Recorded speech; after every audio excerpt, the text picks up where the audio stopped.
Welcome to the Ghost Furnace Podcast.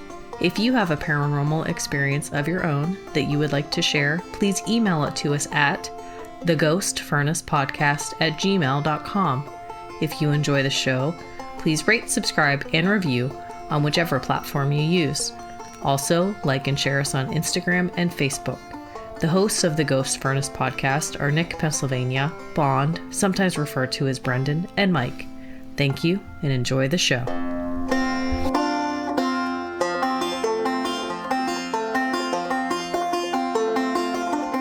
Okay, so it was in Tallahassee, Florida on Forsyth, and I actually don't know what season it was because it's North Florida and it's just hot. I happened to go out my front door, and my cat, who is an indoor-outdoor cat, Mona, she was out there, like, sort of in that loafed up position that cats get into, and she was just intently staring, across the street. My dog also was staring across the street and, like, pointing. She was a beagle, Lucy. So she got in her, like, pointing stance. And of course, I'm, like, looking around, I glance up to see what got their attention. And across the street the street's pretty normal with houses, I guess. But directly across from us wasn't a house. Directly across from us was this jungly, like, the equivalent of woods in Florida, but it's like the palm trees, the very thick, that kind of plant and, tree situation. And the house that it was attached to was further to the left.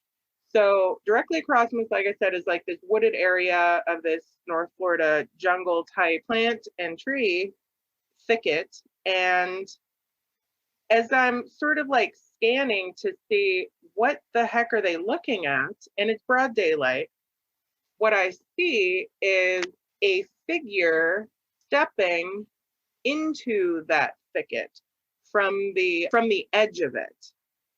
I saw, unfortunately, I didn't see, say, above the shoulder, say, that portion of the figure was already into the thicket. What I saw was, I guess it would have been the left side, the left leg, left side, left arm that was now stepping into the edge of the thicket, wherein the figure's right side, as if it were walking, was already in the thicket from the edge.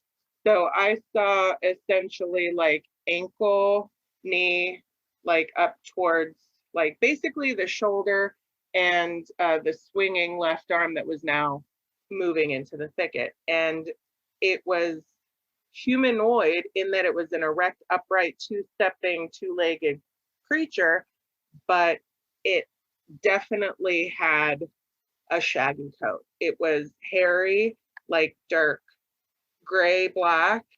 It was hair. It wasn't fur. It was straight hair, not too long, but not like stubbly. Like, it wasn't a human unless the human literally was covered in hair, which I suppose could happen. But yeah, so that's what I saw. And my animals, I remember as I saw it, I kind of gasped a bit, and I looked kind of around and I looked at my animals to my right, and we all literally, the cat, the dog, and myself, just kind of looked at each other. Like, their heads went up and looked at me, and I looked down at them, and we all three, like, looked across the street, and we were, like, processing what we just saw. Like, what the heck did we just see? And the animals weren't crazy or angry. Like, my dog wasn't barking. It was more like, and my cat wasn't hissing or hunched up with the fur back. It was more just like shock, and yeah, didn't know what it was. And we saw something, don't know really what we saw. And that was that. Yeah, I'm curious. I mean, I've written a few questions down after hearing that story a little more in depth. Like, how far away were you from it? And could you kind of gauge its height? Sure. I've thought about this. It's hard for me to put like a foot. I'm about 5'10", 5'10" and a half. I would say that the creature was definitely taller than me. I would say it was a taller creature. I would put the being or the figure over 6 foot, headed towards 7, but not like super gigantic.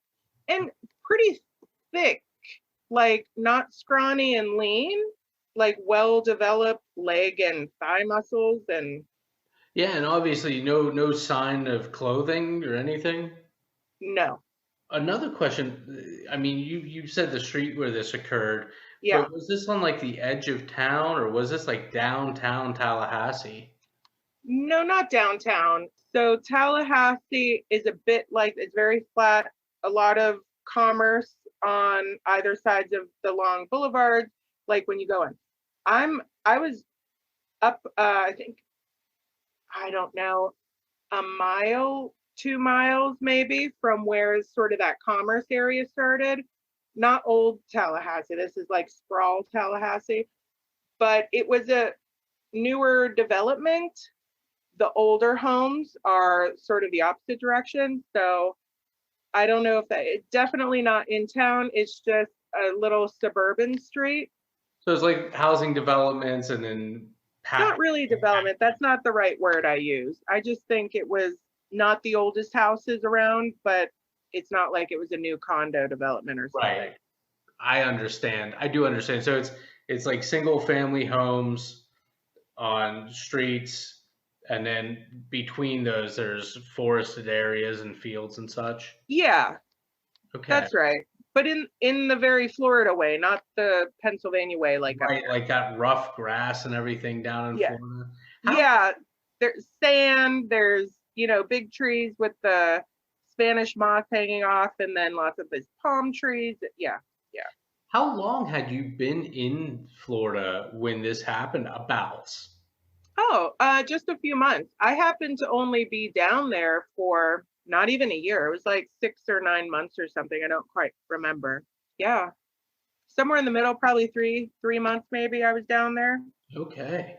when it happened, and we happened to meet the man whose property that was later, just by happenstance. I think I was walking my dog and we saw him out there the one day. I don't know. I tend to say hi and introduce myself to my neighbors, and you have to kind of go into his house from the side. His house was a bit, there was a bit of a driveway there, and you could see sort of the edge of that thicket from his side where the house was. And I was seeing it from the opposite side and down a bit when I saw the creature. Now, I did not say a word about the skunk ape that I know I saw. I think it was a skunk ape, but I know I saw something. But no, I didn't talk to this man about that because I didn't want to seem crazy. Oh no, obviously. But I was asking about the length of your time there because one, in the rest of your time in Florida, in the Tallahassee area, did you ever have any other sort of experience like that or hear from other people in the area about anything? Nope. Nope. Wow. So you didn't, I understand why you didn't ask the landowner, obviously, but did you share this with anybody else down there who said anything about it? I told my mother whose house it was. How did they respond? Well, my mom, she doesn't get too excited about a whole lot. So she just kind of entertained me for a moment when I was telling her, and then, probably didn't think anything of it. I reminded her about it when you asked me to talk about this with you the other day, and she had forgotten all about it. I mean, she remembered when I told her, but like I said, she never thought about it again because she probably thought I was crazy. See, this is one of those things like I might I definitely if I were your mom, I would definitely believe you saw something, but I have that mindset where it's like it was probably just a large raccoon or something ridiculous Right. but I would definitely be thinking about it every time I like walk out to my car really late at night. Mm-hmm. I would never not be thinking about it in those moments. It's a good thing we had a garage. Right. Oh, well, that's the only way she was able to forget. Probably. So you had used the word skunk ape, and of course, that brings up a couple questions that I wanted to ask you. One, had you heard of that before? I did, yeah. And then here's my Only, go, sorry, only go that ahead. it had existed. I don't know. I tend to read about things or learn about things, and I mean, everybody knows the Sasquatch or Bigfoot, right? And there's the Yeti. And yeah, I've always been interested in American Indian history and culture. So I, in that vein, I had heard about skunk ape years before, like chupacabra or the, All these mythological, possibly yeah, mythological cryptid things. yeah. And you already said, you said skunk ape, Bigfoot, Yeti. There's the grass man, Mm. kind of a similar thing. Uh, on a personal level, do you think if that these are all a couple different things, retelling of the same myths, like this is an archetype, or if this is a real occurring thing, because I'm not saying it's not, do you think these are all like the same thing?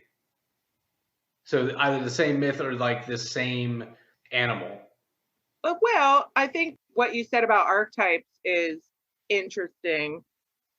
I mean, now, coming from a biology perspective, it wouldn't necessarily stand to reason, although it's possible, it doesn't happen all that often where we see the exact same animal in such varied places on Earth, like the very high mountains of, say, Nepal, and very cold and snowy and arid up there, versus like jungles of Florida, say. So biologically speaking, it wouldn't, you might have a similar type of animal, but it wouldn't be the same animal. So I could see how if there is such a creature that had existed that was some sort of hominid bipedal creature that wasn't human, but not exactly a primate that we know about. I mean, that I could see, and that, given its geographical locations over time, developed to look different in the different places.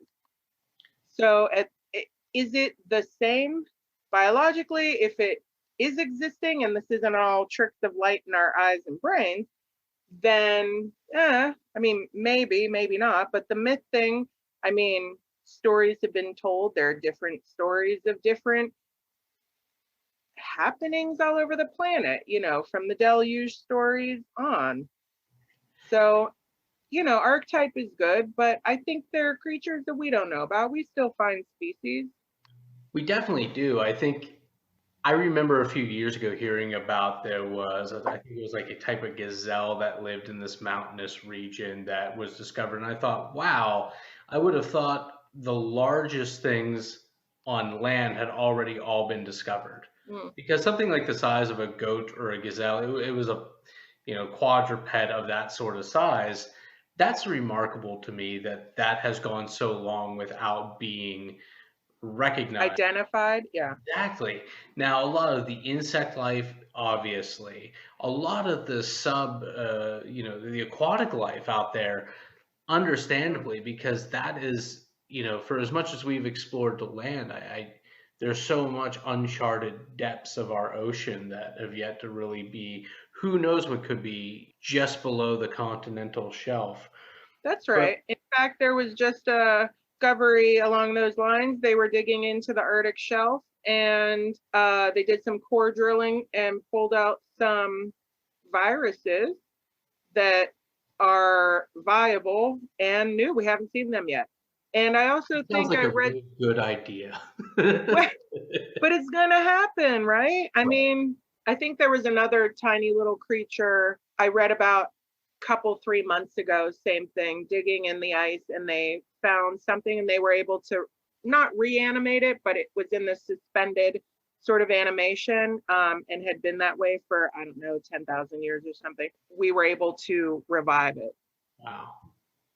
Wow. Yeah, I had brought up in a conversation prior that going back really quick to the archetype discussion, because yeah, for us to encounter something that a lot of descriptions put it above 5 feet, around 6 to 7 feet tall, occasionally Oh, taller. really? Yeah, I think for us to encounter something like that big would be really amazing, and it would suggest to me that they're very few in number. But, I've talked about how our mythologies, we have these universal mythologies, and I think even in the age of media, they tend to represent things more than what we see them as. Like, I've always seen ghosts as representing, most every culture has some sort of ghost thing, something Hmm. we could describe as a ghost. And they've always represented a life beyond life, but it always seems to be wedged between this idealized afterlife that is often discussed in different world religions and the life of the living. It's something like that. And while things like Yetis and Bigfoot and the wild men, and they represent this primal human, this instinctive creature. And I think advanced civilization mythologies and aliens represent this thing beyond us in different ways of understanding, and obviously in technologies and whatnot.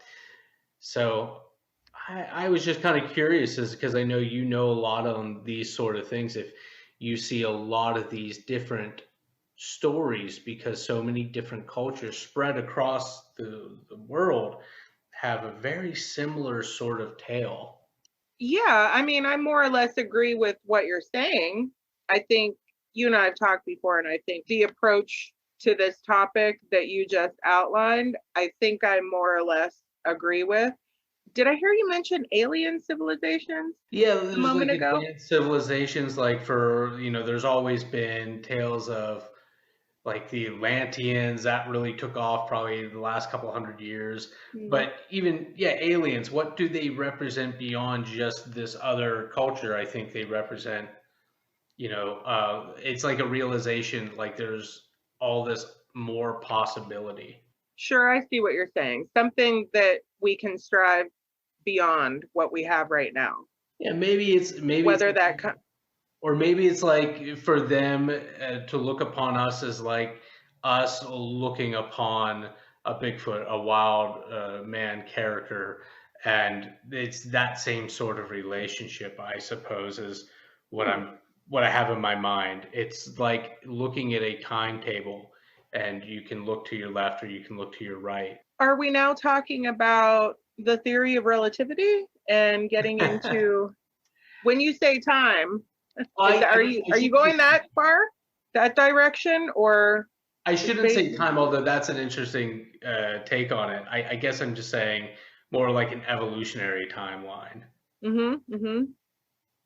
But Mm-hmm. it is funny because we've had these conversations with other people, and some people have a belief that these alien encounters, especially as they are getting more traction in the news and everything, are really just examples of time traveling, people looking back and documenting history.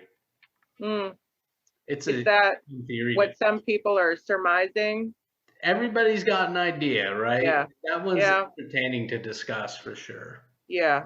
I'll tell you, I'm not one uh, to think about all of humanity's great achievements in building and like the myth and famed city of Atlantis, which was actually written about, in It was Plato. one of was it him or the It somebody was after him? one of Plato's dialogues with Socrates that Plato wrote down. This is my understanding. And it's also my understanding that in that dialogue, he stressed that this was just a place he was creating for the argument. I'm not a fan of the idea that aliens created Atlantis or aliens built the pyramids or aliens built Stonehenge or aliens did the crop circles or the whatever. I have more faith in my fellow man. I have more faith in earthlings, as shown by our archaeological record, than just saying that, oh, that couldn't have been achieved. It must have been the aliens who gave us the technology at the time to do it. I don't buy that. I'm not a fan of that. I believe in our human race.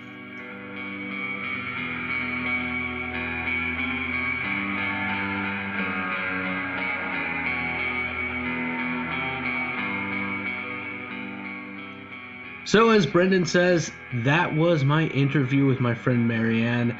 I should say that she had kind of told me a very short version of the story a few weeks ago when I had run into her at a gathering. Marianne's a pretty interesting person. She has spent time at archaeological digs. She's very involved in history, has studied a lot of world religions, and is just kind of an all-around interesting person with a lot of different sides. If she were a Euclidean shape, I suppose she'd be a dodecahedron. I was really looking forward to what you were going to end that with. I'm glad it was a dodecahedron. It just came out like that. So, as always, I mean, I've talked to her. I've heard the story from her a couple times now. I'm really curious as to the impressions that the two of you have had. I thought it was pretty interesting, to start with her story, the way the animals reacted. I always like to hear that the animals, the recounts with animals reacting, because it just gives a little bit more substance to the story itself. I thought it was also interesting that the dog, cats really aren't going to do much besides like sit there and watch unless they're feeling threatened. But the dog, she said it pointed, but it didn't react further than that. It didn't bark. It didn't give chase, which is what led to her seeing the humanoid figure, whatever you want to call it, skunk ape, in the first place. But this leads to the whole new, debate that you're calling it a skunk ape, and you guys were talking about if, Yetis, skunk apes, Sasquatch, if they are the same species or whatever. I think that's an interesting conversation to have. Yeah, to kind of like piggyback on some of the stuff you were saying there, Mike. I thought that what you guys talked about with the animals was interesting.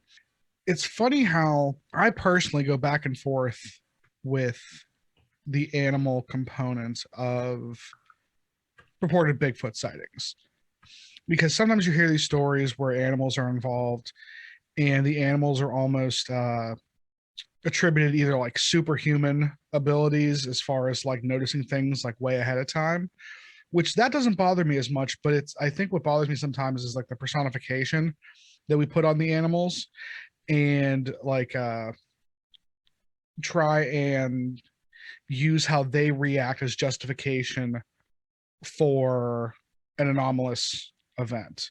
I just think, generally speaking, no matter how well we know an animal, how they react to things and how they interpret things, we just don't really understand. Nick, you look like you want to say something real quick. Yeah, no, I am in complete agreement with you. I hadn't thought to put it in those words, but let's think about it this way. I mean, we all own cats. Cats are freaked out by bathtubs. Cats Exactly. are freaked out by, pet carriers, and so, yeah, I mean, we're coming at it from very different perspectives. And two very quick things, just going along on that line of thought. I once heard some sort of adage that even if a cheetah could speak English, could speak human English, we would still have no idea what it was saying. Exactly. Yeah. And I think that's a really good point. One thing, though, that surprised me about the animals, and this was how I interpreted it, they were very alert and attentive to what was happening. But that kind of went away as soon as it was gone, which kind of said to me that they interpreted it as being something normal-ish. Yes, that's actually where I was kind of going with that, was to say that what you can say is the animals reacted how they normally would have reacted if there was, say, a raccoon across the street. Like, to them, it didn't seem like a quote unquote paranormal experience. It wasn't something, super crazy. So I just think that's an interesting element to point out. Just kind of commentary on how animals are normally portrayed in some of these stories, and how kind of like simple and average it was in this instant. Another thing that you had mentioned, Mike, as far as like the possibility of, like, you guys talk about different like subspecies almost, like skunk ape, yeti, you know, like Sasquatch, ball snowman, yada yada. If we're gonna go with the whole flesh and blood theory, there have been people who've talked about there being, like, you know, I think I've heard one theory that there's like 5 or 6 theoretical subspecies of Sasquatch, as they say. Yeah. And it's funny that it's kind of in Florida, because if I remember correctly, without, I mean, someone can prove me wrong on this, but I believe Florida has a specific subspecies of black bear, actually, too, that is slightly different from the rest of the North American black bears, and same with the Florida panthers as well. That I've not heard of the black bear thing, but that's interesting because, again, Marianne has lived in a number of places, but as we talked in the interview, she wasn't in Florida for very long. I wonder if this, but I mean, she was very specific about the type of hair. I don't know if her description fell into the realm of what you would describe as again, I think that, like, this is just me, just my own personal belief. Like, I think that people, for the most part, if they get a good look at something, can tell the difference between a black bear and a humanoid figure. Yes, if you're just seeing shadows and movement, you could confuse a black bear with a silverback gorilla, you know, in the woods or whatever, you know, or whatever else. But whenever she specifically spoke about, like, she saw like its ankle and she saw like up the left leg and everything, I believe that if it was in fact bear anatomy and proportions, she would have been able to very quickly discern that. And two, whenever you do see bears, especially wild bears that are walking upright, you know, it looks different than a person walking. It really does. Yeah, it looks creepy. And also, she mentioned it swinging its arms. You're not seeing bears swinging their arms when they're walking so much. Exactly. Even, like, I mean, there was that one famous bear up north that, like, had an injured paw and walked upright. Yeah. Basically all the time, you know. Yeah. But again, like you said, Mike, with how it walked, you would never mistake that for a humanoid gait. I'd be curious, though, if there is this other type of black bear down in Florida. Like I said, I'm not aware that there is, but they're very. I'm gonna look it up right now while we're talking. Please do. I'm curious as to how much different it looks to the black bears that we are accustomed to seeing fairly frequently up here in western and northwestern Pennsylvania. Because if you see, you know black bears, you got a good idea what a black bear is about.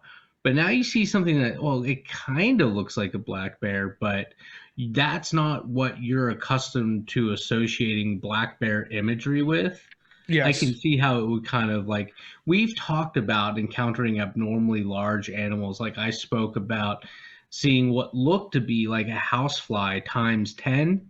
Mm-hmm. And it freaking me out.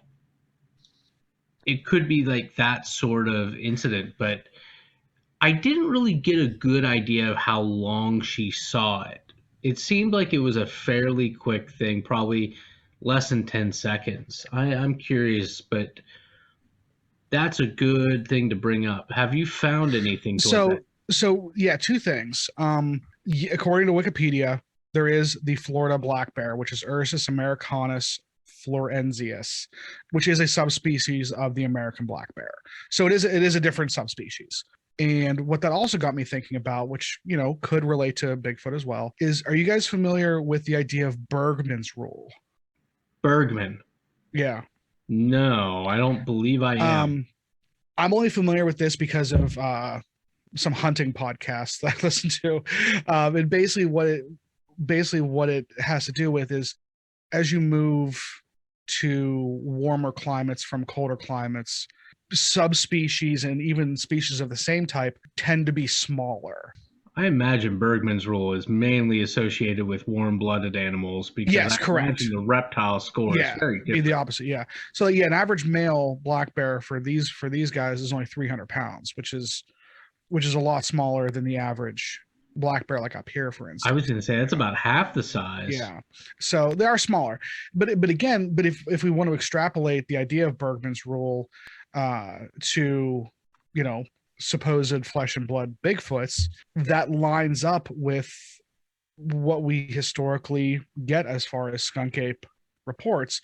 They're typically not the 9-10 foot tall giants you get up in the Olympic National Forest, you know, in the Northwest. Right. And also that also lines up with a lot of the Bigfoot reports you get directly west in the big thicket in Texas. They're usually said to only be 5 to 6 feet tall. You know, they're just not huge. And that's kind of why the idea of Bergman's rule popped up whenever I was looking at these black bears.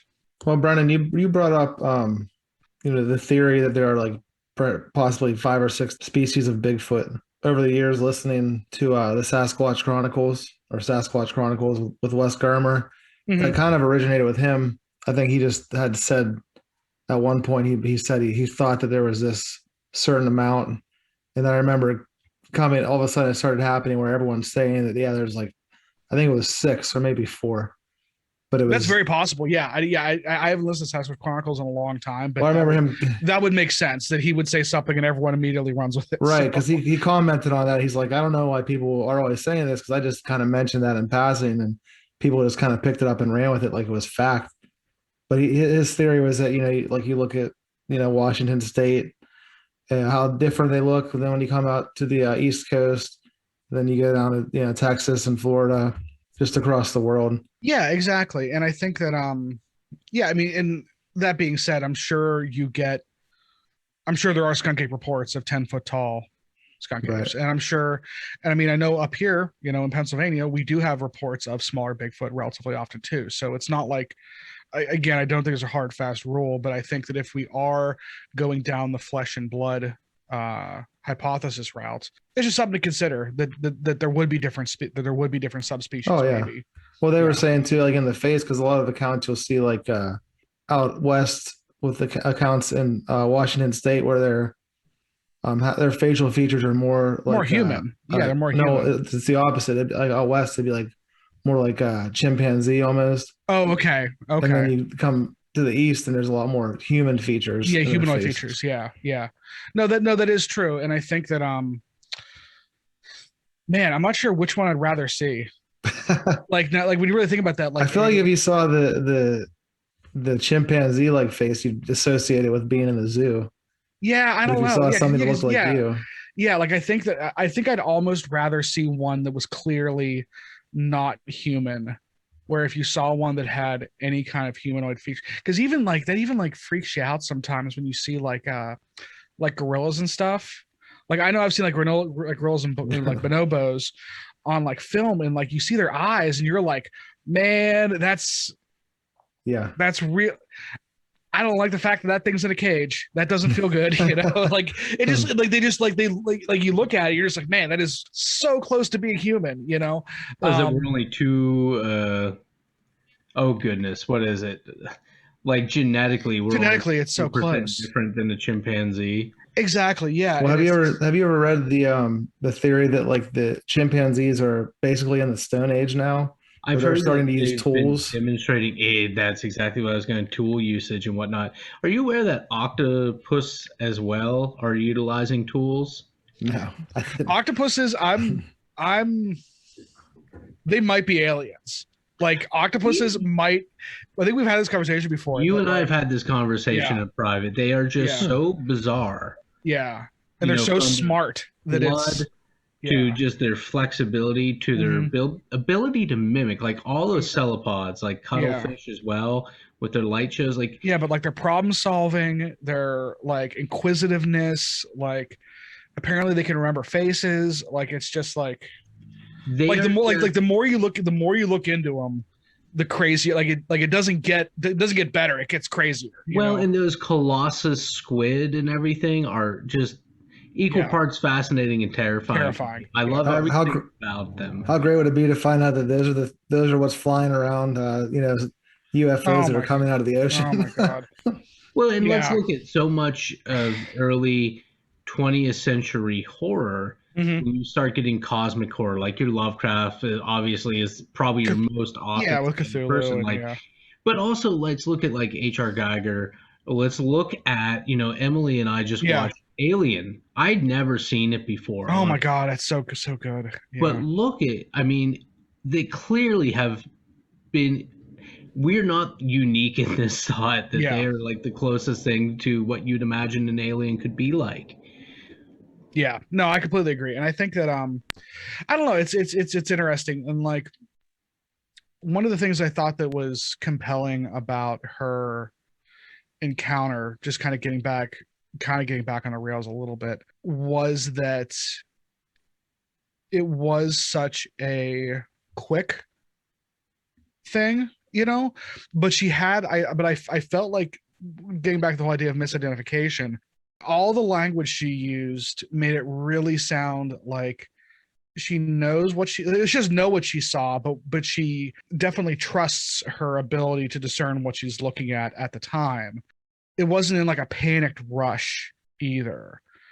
When she said like me and the cat and dog like looked at each other like, what was that? Like that came off as a very real moment. Again, not saying she would ever make us up to begin with or anything, but like that really kind of like brought me into the story. It was very relatable. And I need to say that I find it so interesting. We just kind of naturally segued into the alien conversation, just like Marianne and I did.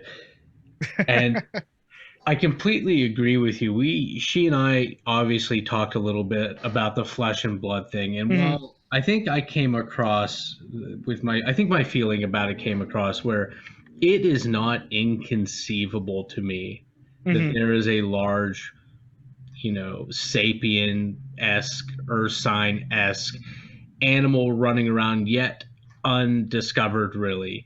Yeah. But I find that to me would be really remarkable, especially if we found that all of these like subspecies were they were present on the earth. It would say to me a few things. One, it would be remarkable because, as I expressed, if insect life, of course, aquatic life, especially oceanic life, I know it's potentially teeming with hundreds, if not more, yet undiscovered is not the best word, but like taxonomized. Yes, Well, I was about like to say 90, yeah. Exactly. Like 90% of the ocean they don't know. I mean, it's not explored. That seems like a number that's pulled out of thin air, because that's true. How would you really know something you don't know? Like, Yeah. Well, we know 10%, so as soon as we get that 90%, we'll know we're 100% done. Yeah. Our work's over. Yeah. That's true. But I mean, the bottom line is we can be pretty confident saying there's a lot. Trying to wrap it all up here. While it's not inconceivable to me, I think most of these stories are clearly mistaken identity, or if there is such a thing, it's very few in numbers and probably fairly localized to a region. But after we were done recording, one of the things I did tell her is part of what makes this is so interesting to me is something what we often talk about, and that is about what you were getting at there, Brendan. It was kind of a almost mundane experience in that the animals didn't overreact. Nothing really crazy happened. And I said to Marianne too, it's like when I hear people see things in the sky that they can't explain, I take that credibly, because they're not saying exactly what it is. Yeah. They're just saying they saw something you can't explain. The people that get taken up aboard the ship multiple times and are shown all this crazy stuff because these extraterrestrial beings that take a unique and special interest in them, that is like, the more you add to the story, the more I'm really skeptical. Not just the really outlandish, but even like your fire in the sky sort of stories. I'm always very hesitant. Yeah. This, I take it because, one, I know her character a good bit. I know her education, her familiarity with a lot of specifically biological. I know you were kind of getting at it. She knows she saw something. She just doesn't know exactly what it is she saw. Exactly. And to kind of like, again, very, very well said in all accounts. Like, I kind of go back and forth with it. I'm definitely in the crazy spiritualist side of a lot of the paranormal stuff, especially Bigfoot, because I just think that I don't know. The more and more I look into it, the weirder and weirder it gets, and the less likely I think a flesh and blood creature is. But that being said, whenever I hear accounts like this that seem very credible, that kind of check all the boxes for me, then Occam's razor switches to that side a bit for me, because this doesn't have a lot of the light anomalies associated with it. Doesn't have any of those other things that we normally see. And again, I think that she, like I said, checks all the boxes as far as like there's like zero red flags with her story for me, and not saying red flags necessarily are preclusionary, but I just think it's a very interesting data point for a skunk ape. So, but Brendan, I agree that there's not a lot of red flags. Do you feel at all, because I do, I feel like that they don't completely match up with a lot of the typical Bigfoot tendencies, I guess is the word for it, like the characteristics. Like a lot of times you'll see that they're being curious, they're peeking around corners or throwing rocks, or they're somewhat more interested in the person who's there, and one just kind of walked away. Yeah, no, I would say that just in the stories that I've come across, specifically with like the Florida skunk ape, it does tend to seem more like a curious animal than it does a harbinger of doom or spirit element of the woods, kind of thing. Like, because you hear so many stories about them just like peeking in windows and like screwing with trash cans. They're basically big raccoons that In fairness, black bears are also kind of like well, yeah, like black bears are like big dumb dogs. They just kind of like derp around, and like you yell at them and like, oh, I guess I'll leave now. Okay. You sure? Yeah, how many times do we encounter them fishing? And there's only been one incident where you were kind of put off. Yeah, and even then, that bear obviously didn't have any she wasn't worried about anything, because she just didn't know what. She sized you up pretty quick. Well, she sized me up, and she was like, "Oh, well, that's probably not a garbage can." Joke's on her. And just like walked away. And she did call it a skunk ape, but she didn't mention any kind of smell. And I think the whole reason, obviously the whole reason for it being called a skunk ape is the smell it gets from being in the swamp. My opinion is Tallahassee near the swamps? My opinion of Florida might shade this comment a little bit, but if you've ever spent time in Florida, a lot of things stink. So I'm just telling it like it is. And listen, I spent a good bit of time there. I spent a good bit of time in Mississippi and Louisiana as well. And when you get down there, just a lot of things are stinkier. I think that is, I'm going to call that Landon's Law. Because further south the closer to the equator you go, the more the fauna just kind of smells rank. I should copyright that. I mean, I understand the logic. I feel like if I were down in there, I'd probably be smelling pretty bad too. Listen, we've all come across leaks when going through the woods, or we've all come across skunk cabbage. But really, how many weeks in a year does that really stink? Oh, exactly. And I think that, I don't know, it's like again, you do get these smells associated with skunk apes, obviously, but you hear that with a lot of Bigfoot. And I don't know if it's, if it's an environmental thing or who knows. But you're right. Yeah, that is true. She didn't, I don't remember her mentioning anything about the smell, but that could be explained just by simple wind direction and distance, I think. Well, just to be clear, because I've said a few things, it seems like maybe I'm saying she's wrong, but she definitely saw something that shouldn't have been there. She certainly saw something. And knowing her again, the fact, like I said earlier, she knows she saw something. She didn't know exactly what she saw. Just her personality, as I know her, to the degree that I know her, I would say that she's the sort of person that is always actively searching for answers to difficult questions, and would be frustrated when presented with something that is not necessarily a deep and difficult question, such as what is that animal I just saw. The frustration would come from her not being certain as to what it was she saw. And so I think that's one of the reasons why it stayed with her and made the impression on her that it has. After she gave her account, you guys started getting onto a tangent about aliens and stuff like that. And I thought it was really interesting how her take on the aliens, people giving aliens or extraterrestrials credit for man's great achievements, such as like the pyramids, and she mentioned Stonehenge and some stuff like that. Yeah, that comes up a lot in some of the like I listened to one podcast that's specifically an archaeology podcast, but it's done by Micah Hanks, who is involved in a lot of the paranormal community. And that's something that he brings up very often, that the whole idea that previous cultures, regardless of where they are in the world or where they came from, the idea that we have specific and the highest level of all knowledges at all times, it's been an exponential smooth trajectory the entire time, is just kind of a falsehood. It doesn't add up.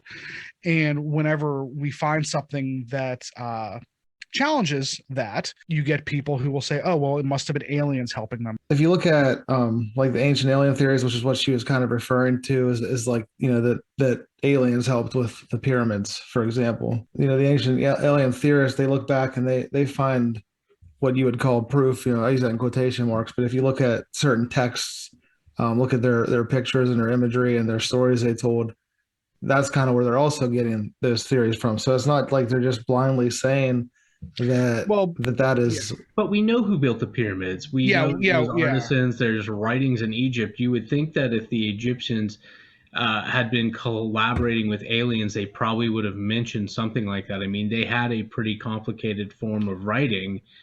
It's not like we're reading an allegorical account of the artisans who were hired to build the pyramids.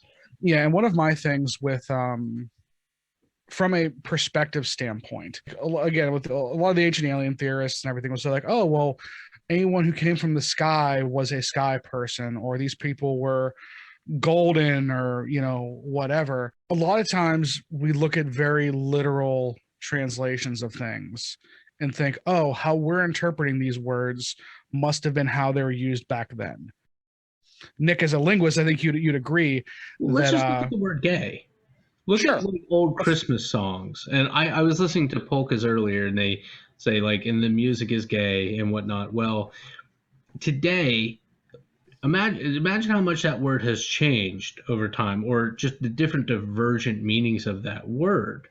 I think today you would be less quick to utilize that word to describe a joyous feeling, because there is, there's other connotations. Rise of, and rightly so, the homosexual community. Yeah, the connotations of that. And can you imagine what that word might become 50 years from now? And that's just a singular word. Yeah. And how we've utilized it in the short span linguistically of really like 50 years. 50 70 years. Yeah, one of the things that I was just listening to that made me kind of think about this, it was a gentleman who was a expert in compiling First Nations creation stories, specifically with the Iroquois Confederacy. He was talking about, again, words and where certain creation stories come from. And one of the things because they were talking about giants, they were talking about the red-haired giants and stuff like that, which is like all about. I was very into that. I was very into this episode. One of the things he talked about was, he was saying how in one of the creation stories that they think from a linguistic standpoint lines up to like Bronze Age era. He talks about they talk about coming in contact with people who glowed basically gold. And he was basically saying that, and this is a wild summary of what he was saying, but basically saying that he doesn't think that necessarily meant these were glowing gold beings. He thinks this is the first time that his people's ancestors ran into bronze armor. That's what they're referring to. And like, I would like to look at even modern German, of which I know a fair amount, can speak a fair amount. And we've lost some of our understanding of this in our English language because of the way we utilize loan words a lot, particularly classical Greek and Latin. But so many words, especially for animals, those are some of my favorite ones, are really the compounding of other known things. And so when you're encountering things initially, you would do this. So for example, I know I've told you these before, Brendan.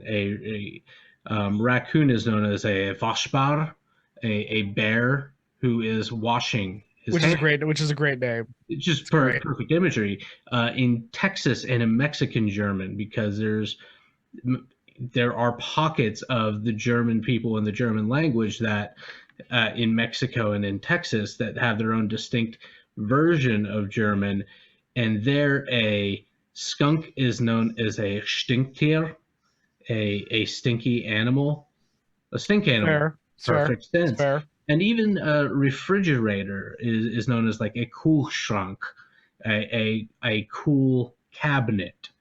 Yeah. So they're very, very utilitarian, very exactly, and it's the combination of things known to describe and tell new things. So in modern German, you can almost take an educated guess at what something could be called and combine things that you know already, and you're probably not going to get it right, but you'll probably still, people could make heads and tails of what you're saying. So I imagine looking at, if you have the more primitive we think of a language tends to be one that has a lot more rules than the language English exactly, and that's which is very simple linguistically compared to tribal languages. So I imagine that, especially when they are encountering something completely foreign to them, alien to them, if we even want to use that word here, that they're going to fall back on. They're not going to coin a new word necessarily. They're going to make it a descriptive compound like that. Would be my imagination. I completely agree, and that's kind of why I think that we can extend this idea to symbolism as well in like other aspects of culture. So whenever a lot of these ancient alien folks can't see an interpretation as anything but an alien, they think that's what it must be. I think it's a lack of imagination. Yeah, it's a lack of imagination, but I think though too, it's my big thing is that it's, again, logically, the Occam's razor is never going to be it was built by aliens. You know, like that's like I don't think with any of these cultures there is too much knowledge lost, you know, that we have to account for, that's never going to be like, okay, well, even if we knew all that, it's still probably aliens. The funny thing is, you say Occam's razor, and from a writing perspective, aliens is clearly the very simple answer. It's like magic, and magic, poof, it's done. But at the same time, it is a extremely complicated scenario. Yeah, and you're using one unknown to explain another, which is like our favorite thing to do. But like that's why I don't mind entertaining those ideas. Right. But I think that from a cultural standpoint, it's very dismissive of other cultures, just generally, I think. And it's dismissive of ancestors to assume that we are any smarter. We are just on the shoulders of just giants. But yeah, the alien thing to me is like the magic thing, is like the supernatural explanations for a lot of things. It's just at the same time, it is the simplest and the most far-fetched answer. Exactly. No, I agree. I think they have some interesting points, but I also agree. Like, I think that mankind is a lot more capable of what they're giving them credit for. Absolutely, yeah. I think a lot of times with the shows and everything, and even some of the writers that have hung their hat on the ancient alien hypothesis, I think it's a lot of sophistry. I think it's a lot of really clever arguments that kind of scratch a lot of itches for us. And well, it's also a way to kind of ties everything together in a nice little, the nice little exactly, bow yeah, exactly. Yeah, it's very convenient. It's very rewarding in that sense, where you're like, it's like a lot of other conspiracy theory stuff. It's like the Q stuff. It's like everything else, where it's like, if we just continually pile on unknowns to the point where everything now makes sense, you know, and it's just like that's probably not the case. It's almost like ink stained hands versus dirt stained hand. Ink stained hands are going to create elaborate explanations that are thoroughly enjoyable to read. They're entertaining, but there's not enough people that get the dirt stained hands and just attempt to recreate things. And I think we even talked about this, Marianne and I, although I may have cut it maybe after we stopped recording. but we started talking a little bit about Easter Island, and even recently there was attempts, and they were walking the statues Oh yeah, yeah, using ropes and just human power. And that was only one of several possible explanations where they've yeah. been able to, by trying to do it, demonstrated that it could be done. And I believe Marianne said something to, she had read about how, a good portion of those statues are buried, Hmm. and Yeah. that Yeah. had to do more with the changing soil and erosion patterns Hmm. than much anything else. So Yeah. I love the ink stain hands. I'm an ink stain person, but yeah, I think a lot could be accomplished by having more physical attempts. I think Agreed. because of the time and the commitment and the difficulty and all the other factors, those are attempted much less often than fantastical creations Yeah, and and yeah. No, hypothetical arguments. no, Although I like them all. yeah. I'm sorry. Yeah, I agree. But I think like for me, the bit and I agree with everything you're saying there, Nick.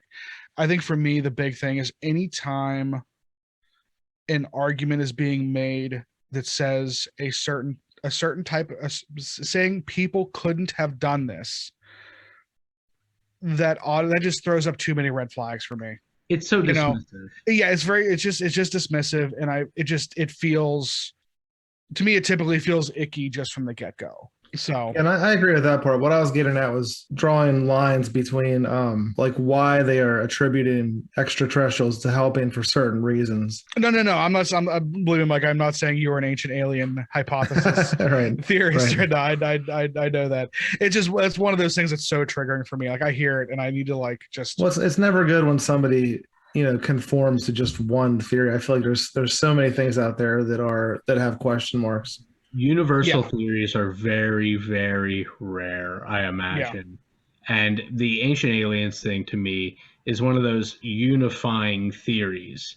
But it's a cheap one to me only because it basically relies on, and I'll stop saying it, but we don't have an explanation, therefore aliens.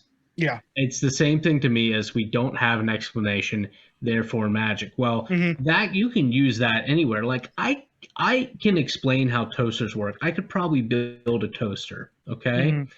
I don't understand how my air fryer works, which is a wonderful new addition to my Air kitchen fryers are great. Yeah. appliance. Oh my goodness, Yeah. they I think are. we could all agree. Air But fryers are a I wonderful can't invention. explain how an air fryer works. I can't explain. I understand how a tube television works. I can't explain how my current television works. I don't then go and say I can't explain it magic. Yeah, I exactly. could, Yeah. but there's so much more evidence pointing to Other what it things. really is. And I think that the same is true. We look at historical texts when we are fortunate enough to have text, forgetting Mhm. what a fairly new invention that is in the sapien world Hmm. text, and dismissing it. It's very interesting to me. Texts can be overruled in Hmm. their accuracy. I mean, I believe it's the Israeli Archaeological Society has concluded that there were not Jewish slaves that built the temples, as is read in other texts. And but there were always conflicting texts about that. So not all ancient writings are accurate. Well, Not all exactly. ancient Yeah. writings are inaccurate Well, or, in that same allegorical. Yeah. same realm, I remember watching Ancient Aliens one time when they were talking about they usually I believe it was either a painting or a sculpture, but they were basically saying how it looked like the person looked like an alien.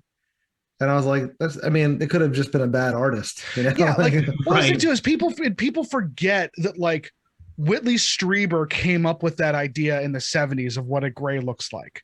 Like it didn't exist. It did not exist until Whitley Strieber came up with that idea. Like You and ever put it on the cover of a Communion. You ever Like wonder if like the ancient Greeks were just really bad at carving arms, or if there was just a real heavy amount of like double amputees in the Grecian? yeah, exactly. It's just like, so I don't know. It's just like one of those things where, yeah, but I'm just using that as an example of like us putting our modern perspective on ancient things and being like, oh, well, that's clearly that. Like ancient aliens love doing that with like, spaceships and, like, oh, this guy's clearly wearing a space helmet. It's like, That's what I was just thinking after what Nick just said. If somebody's seeing a statue of a bust, like with no arms, this guy's got no arms. Yeah, it's like the brain that wouldn't die, essentially. Hayden, I have a bust of Hayden somewhere here. Was just a brain that wouldn't die. Walked around on its neck like a crab or something. Yeah. I only want to say one final thing with regard to text, though, and that's the importance of which we've kind of walked around. It's not enough just to read the text and take a literal translation. You have to be aware as to what degree you can be of how the language was used, the rules of the language itself. Well, and intent, I think, too, is a big thing, too. Like, we don't, like, some of the stuff that we found, wasn't like the Rosetta Stone even like it's not like the Rosetta Stone was put there to be the Rosetta Stone. Right. It was like there for some people read, this language. Some people we got a lot of Greeks here in Egypt. They're going to read Greek. Yeah. So it's like the intent of something like, I think is important too. So. Well, I guess not to be a devil's advocate, but the intent of the Rosetta Stone, what we now call the Rosetta Stone, wasn't important. Correct. Because wasn't it like a bill of like sale or something like the importance that we have for it today is completely unrelated to what it was intended to be. Yeah, I'm looking it up right now. Like, I thought it was an article about Bat Boy.